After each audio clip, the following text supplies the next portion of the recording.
1 Samuel 19, verse 8. And there was a war again. David went out and fought with the Philistines and struck them with a mighty blow. And they fled from him. Now a distressing spirit of the Lord came upon Saul as he sat in his house with his spear in his hands. And David was playing music with his hand. I love that. I think it's very interesting. King Saul is sitting with a spear in his hand. David has a harp. And David was playing music. Then Saul sought to pin David to the wall with the spear. But David slipped away from Saul's presence, and he drove the spear into the wall. So David fled and escaped that night. Here's King Saul. He's sitting in his palace. He's the most guarded that he could possibly be. He's in his throne room. There's guards at the entrance to the palace. There's guards at every possible exit and entrance. There's guards in the room with him. Why on earth would Saul need to have a spear in his hand? Why would he need to be guarded or have the feeling that he needed to be guarded in this moment? David doesn't feel that. In fact, David is here in this room and he's worshiping. He's playing music. And to discuss the context of the scripture a little bit, I think we need to take it a little bit further back and go through David's background growing up. Tonight, if you could title this message anything, I'd like to talk to you about spear throwers. Spear throwers. Turn to your neighbor and say a spear thrower. So David, a little bit of background. He's the youngest out of all his brothers. And being the youngest meant that he would be the lowest possible stature. He would have the least amount of respect. He would be doing the lowest amount of work. How many younger siblings are in here today? Like you're the youngest sibling. You're spoiled now, so you can't relate to that. Where are my older siblings at? Yep, you guys are the pride and joy of the family. And then where are all the rejected middle children at? Where are you at? You with me? Yes. The rejected bunch. Because like the first one was like, oh my God, our first child. And then like the second one comes along, you're like, get out of the way. You're just annoying. That's me. And then like, oh my God, the baby. Aw. And then that's how you grow up. So if you disagree, you're probably a younger sibling.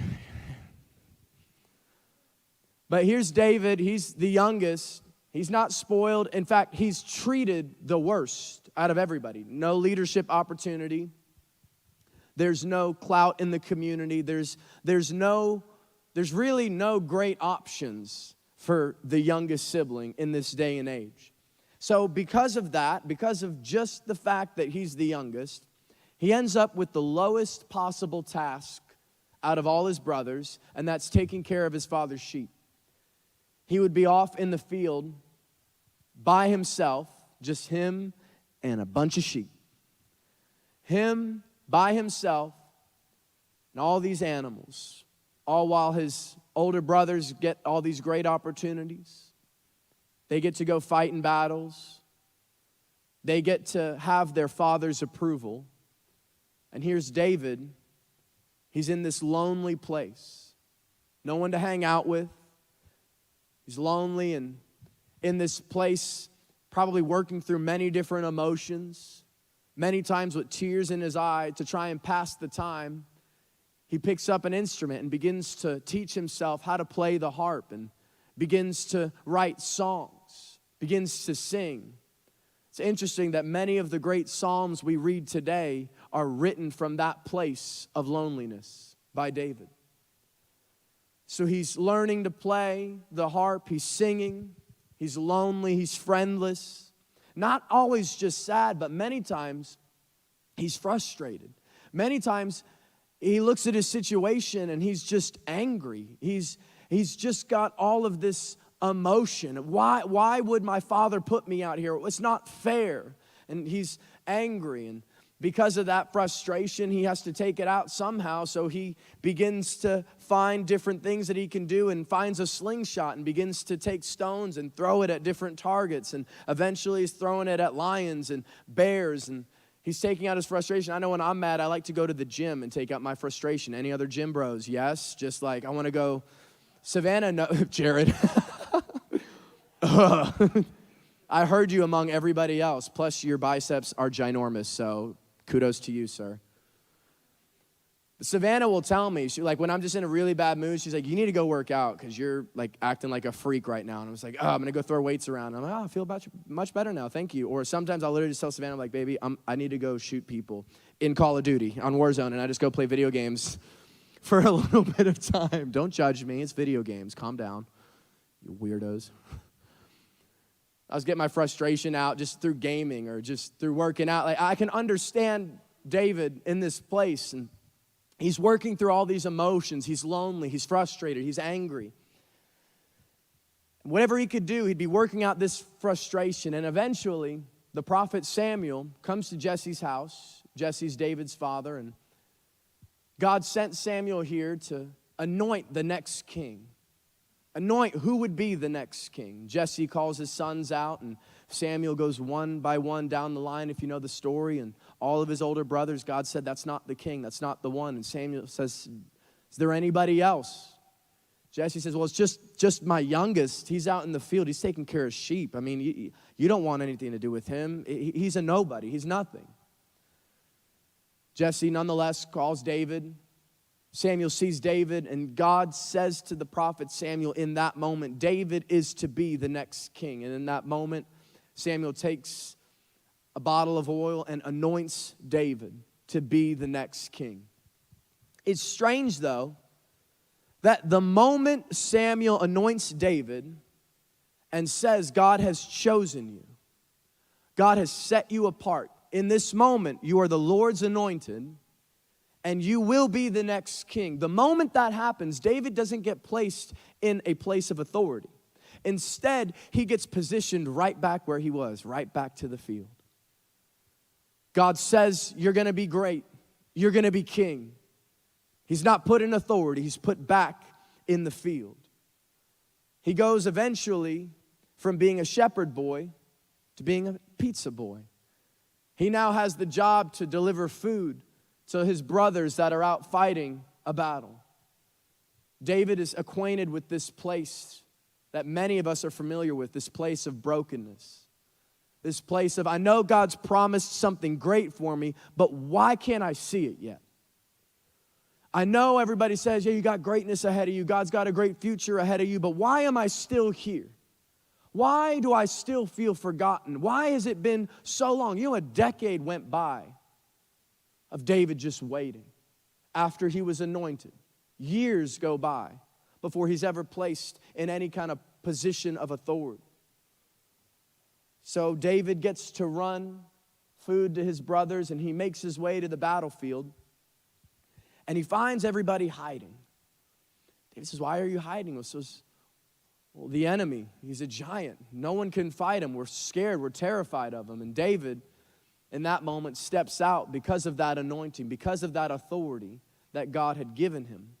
Takes his slingshot, all the skill that he developed, all of those times when he was in that place of brokenness, that place of loneliness, when he was developing that skill out of frustration, out of sadness, out of grief, he begins to use the skill that he learned in that season, ultimately defeating Goliath and being hailed a hero. I love that the very thing David used to take out his frustration was the very skill God intended for David to use to win a battle. Many times our moments of brokenness, our moments of loneliness, God's sharpening skills in your life that you're going to use to see greater victories in your future. So God uses David in this moment, and after this moment, people would begin to look at David's life now after years of working behind the scenes, years of being in the field, years of doing all the work when nobody else saw. Now he begins to be hailed a hero, and people begin to say things like, David has killed his tens of thousands. He would go on to win battles and different wars. He'd be a mighty warrior. People would say, David's killed tens of thousands, but our king, King Saul, he's only killed his thousands. They began to say great things about David and just kind of okay things about King Saul. Eventually, all these reports make it to Saul's ear, and he begins to become insecure. The king ends up jealous. King Saul feels threatened by David. David's a young man. He's up and coming. He's confident. He's a mighty warrior. And King Saul begins to be filled with envy. So David's in the kingdom. He's doing great things. He's in the same place as Saul. They both have great talent. They both have great potential. They both have great capabilities. But Saul is feeling threatened that David's going to try to take over his kingdom.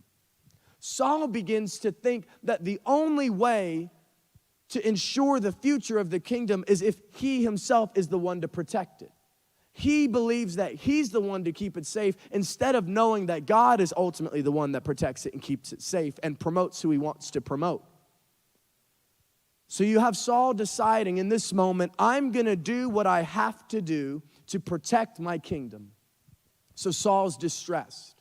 Saul's anxious. Saul's sitting in his palace, and he's got this spirit of distress, as the Bible tells us, clouding his mind, tormenting him.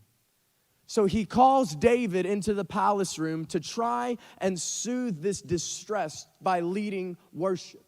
So Saul is sitting here in his throne room, and he's stressed, he's anxious, and he's filled with jealousy and envy and pride, and he's got this spear in his hand. And he's so distressed that David is as successful as he is. He doesn't know how to deal with it. So David's in the room. David, again, doesn't enter the room with a spear, enters the room with a harp, enters the room leading worship, trying to actually help Saul. Saul's distressed, and he sees David, and not only is that worship not helping him, because he's so filled with jealousy, he begins to see David, and all these thoughts are running through his mind of how David's out to get him, and everybody loves David, and everybody's so proud of him, and he's so filled with envy that he gets up from his chair, takes his spear, and throws it across the room to try and kill David. David manages to miss that spear, flees, and escapes. It's this moment most of us would look at, and we would come to the conclusion and say that Saul is a madman. Saul is whack. Saul is insane. He's crazy. David's the good one here in this story. David has the pure heart. Saul's a bad leader. And here, David, he's just an incredible, talented young man. But that's not how it all started. It's not how it started. See, many times in life, we look at situations like this, or we look at situations in our own life, and we believe that we know who's good and who's bad. We believe we know what they meant and what they didn't mean. We believe we can look at somebody and know who's on God's side and who isn't on God's side. We can look at something and say, this is justified, that is not justified.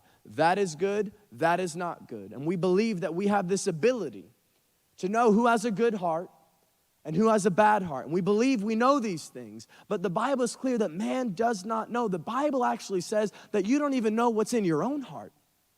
I don't even know what's in my own heart. So how much more am I going to be able to look at somebody else and discern whether they're right or wrong? But we have this idea that we can be judge, jury, and executioner when it comes to people making wrong choices against us. The Bible teaches that only God is certain, and many times, unfortunately, God has chosen not to tell us all the details. I wish God would tell me all the details about why things had to happen and why things are the way that they are, but His ways are higher than our ways. So we're in this situation, and David is here. He's just had his life attempted to be taken from him. He's just had a spear hurled across a room at his head. Barely escapes. And many times, we ourselves have been attacked. And we ask ourselves the question that everybody has to answer. What do you do when someone throws a spear at you? What do you do when someone's attacking you? What do you do when someone's coming at you? What do you do when someone's trying to assassinate your character, annihilate your future? What do you do? Well, of course, you should, do what everybody else does, right? If somebody throws a spear at you, what do? Pick one up and throw it right back at them. If you try and get at me, well, I'm going to make you pay, right? Because I'm going to defend myself, and I'm going to show you what's what. I'm going to show you that you messed with the wrong person. I'm going to prove myself, and I'm going to let everybody know that if you mess with me, you're going to regret it, right? Because that's what feels right. That's what makes logical sense. And we think that throwing spears back at somebody and retaliating represents courage, that it represents that you're right. It means that you'll boldly stand against what's wrong, that you're tough, that you're a defender.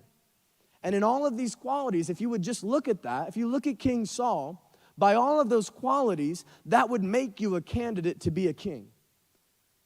It makes us a candidate to be of somebody that's of significance, right? Because you would stand up for people and you would do that. But it's so interesting to me that David didn't seem to think that that was the right course of action. David didn't seem to think that retaliation was the right course of action in this moment.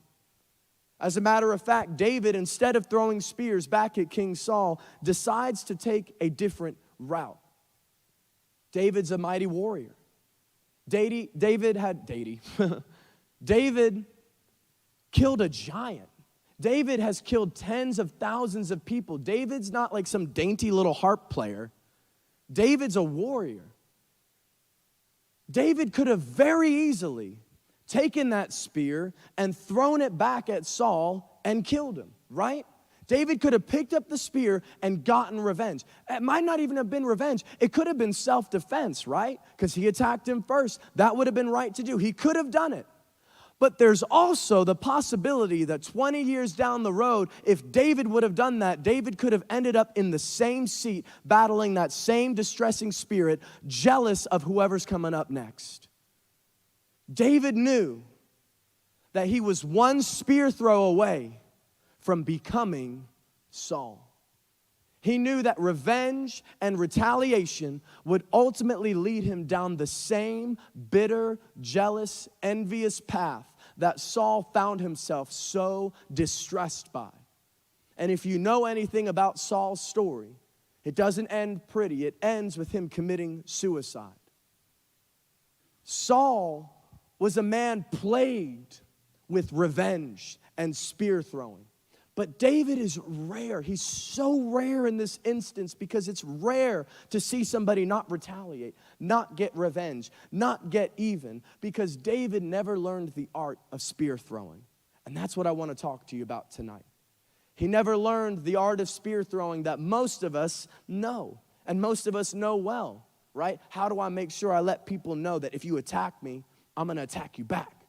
You better not say anything to me, because I'm going to mess you up, right? Because that's what I do. I'm a tough person. I'm a defender.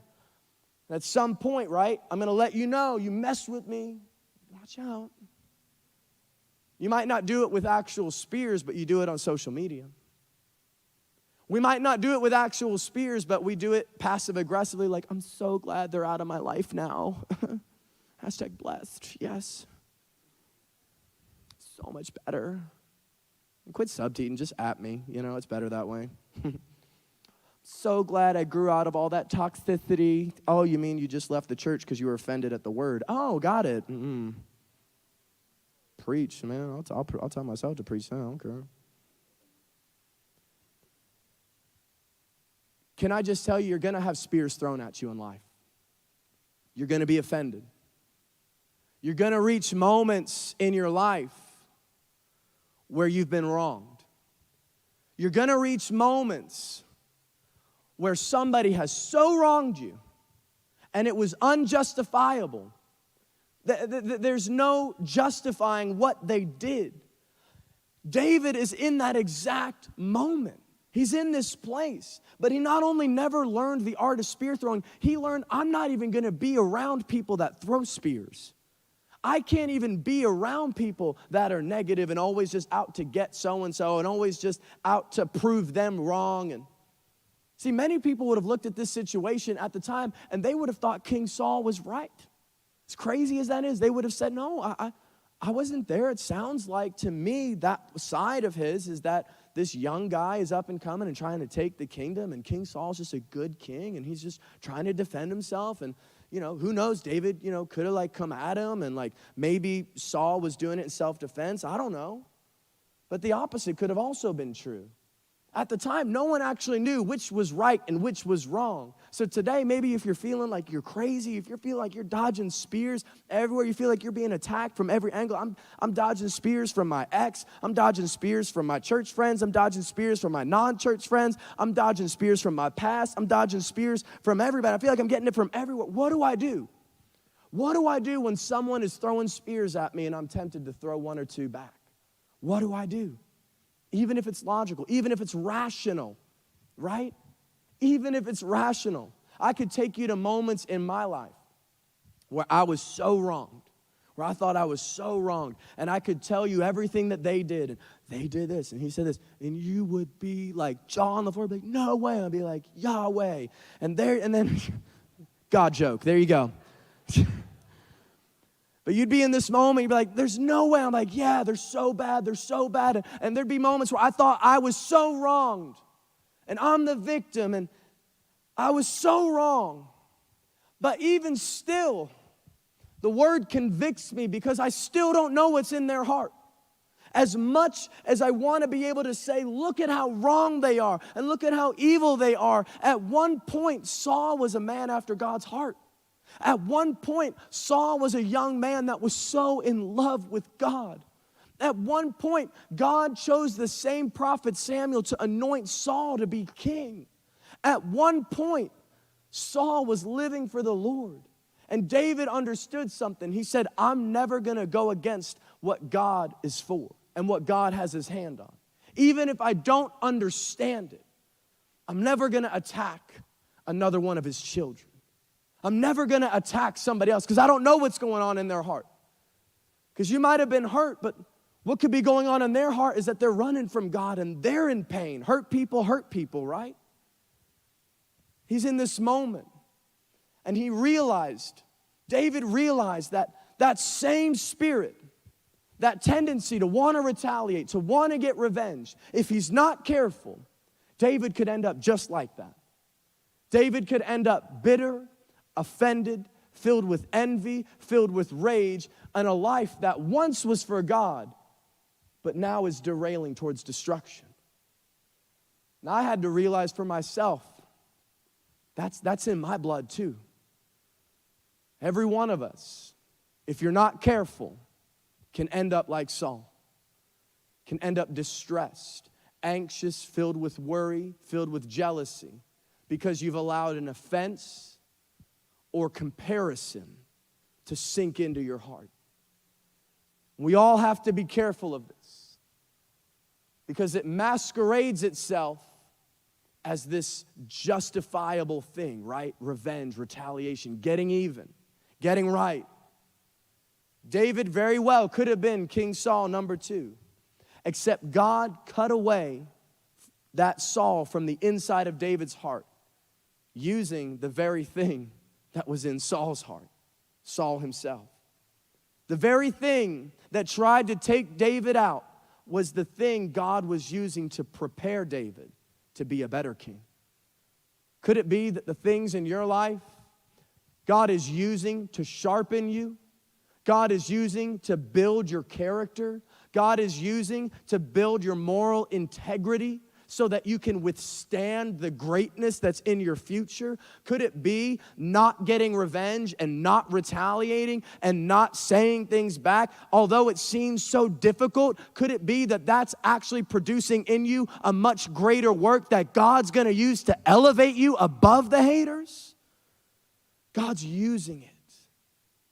So you're saying, man, I just get walked all over? You just let people attack me? That's not what I'm saying. That's not what I'm saying. I want to close with this. I'm almost done. Just a few more minutes. Because I'm saying we need to look at a few basic things, 3 basic things that David did to combat the spear throwing. And then we're done. Number 1, when David was dodging spears from King Saul, right, because Saul was threatened and jealous of David's giftedness, the first thing he did was David fled alone. He fled alone. In other words, David didn't go and try to round up his little posse and say, oh, look how bad they treated me. You know? That's weird. Don't judge me. He didn't go grab all the little guards and say, look what Saul did. Almost got hurt. But we do that, right? We might not run around to people, but we run to a group chat and say, you'll never guess what just happened. You'll never guess what so-and-so just did to me. And then start to justify your side and how they wronged you and how you're the victim. And you'll never guess what happened. And you get all these people to start carrying your offense with you. And now you got this whole little group offended. Can I encourage you tonight? You can't do anything about anybody else's offense.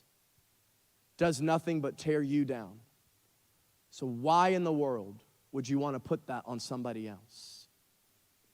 It's toxicity. It's negativity. And David in this moment knew that if he wants to combat the spear throwing, I've got to flee alone from this. Didn't try to rally people. The second thing he did is he hid in caves. And this is equally important. The Bible says that he fled alone and that he hid in caves. And this, I believe, just means that he made a decision that he wasn't going to answer his critic. He wasn't going to turn around and try and reason with his critic. Can I just tell you tonight, you're never going to win an argument with a truly offended person. You're never going to win an argument with a truly jealous person. The Bible actually says in Proverbs that a fool does not seek to understand. That's why it's so funny. Like, I have to mute people on social media all the time because people try and reason their way on comments on Facebook and Instagram. I'm like, you're an idiot, dude. You're an idiot because you're just trying to convince everybody to be offended with you. All this offense, all this bitterness. No. What's David saying is that the decision he has to make is, I'm not going to answer my critic. I'm not going to respond to the mistruths. I know they're not true. I know it's a lie. But because he knew the only way to deal with a spear thrower is to starve them out and not respond to them. If you got spear throwers, people that are attacking you in your life, can I tell you the only way to starve that out, to combat that, is to block them, is to shut out those voices, is to say, I'm not going to even give it my ear, but I'm going to take it a step further, and I'm not going to give it my words in response. It doesn't deserve a second of my time. I heard it said like this, that being jealous, bitter, or offended is giving power to that person. You're actually giving that person a position of authority in your life. And here's why. Because if you're going to retaliate or do anything, you've allowed that person's actions to dictate your character. You can't allow bitterness and offense to take root in your life. There's no winning someone. There's no winning with someone that's throwing spears. You can't beat them. You can't avoid them. You can't avoid spear throwers if you have any desire to do anything great in your life. Let me ask you this. Why in the world would the enemy target you if he didn't find you threatening? You wouldn't even be on the enemy's radar if he didn't count you as a threat. Could it be that if you're under attack in your life and you feel like you get spears thrown at you from every different angle, could it be that the enemy sees something great in your future? If you feel attacked by guilt, attacked by your past, attacked by hurt, by loneliness, could it be the enemy's trying to take you out? If there's any destiny, if there's any greatness on the inside of you, trust me, your whole life is going to be filled with spear throwers. Your whole life's going to be filled with people that are going to wrong you. Wow, it's an encouraging word tonight, Luke. You're welcome.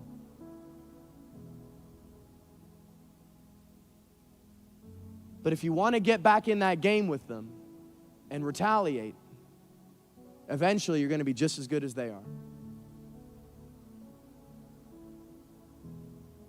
Retaliation brings you back down to their level.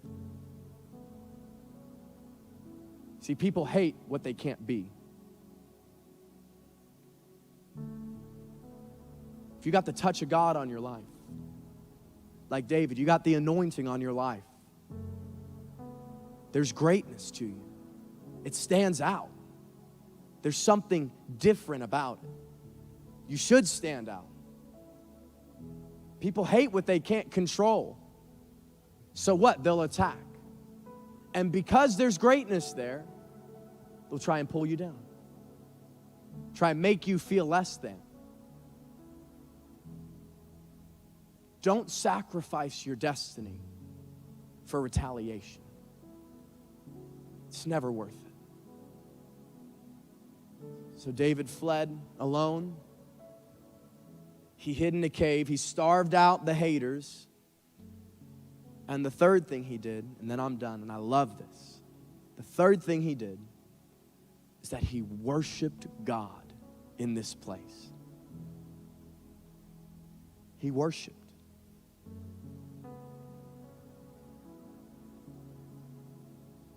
He's almost had his life taken from him. He's running away from the palace. He's running into the wilderness by himself. He has to hide in a cave. I imagine where David's mind is going is, oh my God, I'm right back where I started. I'm back in the field. I'm alone again. I'm by myself. He has flashbacks of what it was like to be a boy, to be lonely, to feel like God was distant from him, to feel like God had forgotten about him. That's what's going through his mind right now. And it's in that place of brokenness, that place of little clarity, that place of hurt.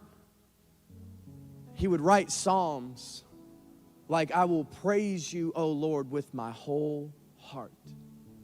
I will tell of your marvelous works. He's broken, he's hurting, he's lost. I will be glad and rejoice in you. I will sing praise to your name, O Most High God. He's alone. He's lost. And he would write, the Lord will be a refuge for the oppressed, a refuge in times of trouble. And those who know your name will put their trust in you. For you, Lord, have not forsaken those who seek you. These weren't written. Everything was going great. These were written when David had no logical way out. He was at a place of complete brokenness. And in this moment, he says, I will not retaliate. I will not seek out revenge. I'll not try and defend myself. I'm going to flee from this. I will not be offended. I will not become bitter.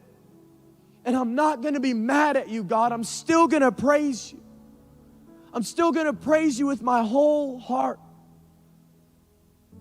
And it's in this moment, David said, I will not be involved in this battle of throwing spears. People would say, retaliate. It's the right thing to do. You look at David's life and Saul's life. Very different.